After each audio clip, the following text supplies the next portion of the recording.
a Tunisian simple stitch.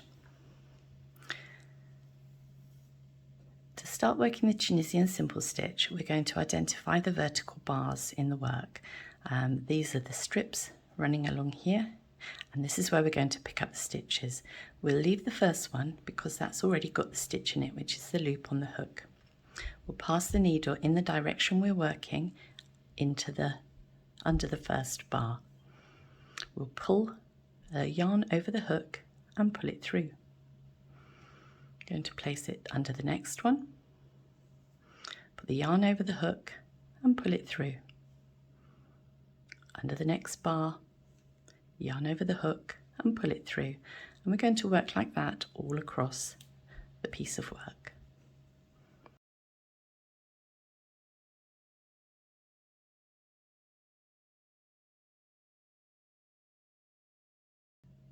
We're just coming up to the last stitch now. So this is the vertical bar before the end, but you can see we haven't quite reached the end, and we can look for the vertical bar here. We might need to turn the work slightly to see it, and this is the last vertical bar for you to work through. Count your stitches again. We should have 21, including the original loop on the hook. 2, 4, 20, 21. And then we can work the return pass. The return pass for all the rounds of Tunisian simple stitch is exactly the same. Yarn over hook and pull through one loop on the end. Yarn over hook and pull through 2 loops. Yarn over hook, pull through 2 loops, yarn over hook, pull through 2 loops, and continue until you get to the end of the row.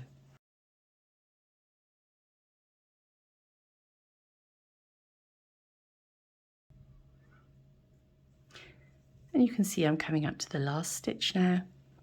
I'm going to pull that through the 2 loops, and the loop on the hook is the first stitch of my next row. You will notice that the work is quite open at the moment, but once we've worked through all of those stitches again, it will close up and it will look dense and firm like the row below. So let's make a start on the next row. And that's how you work a straight row with no increases or decreases in Tunisian simple stitch.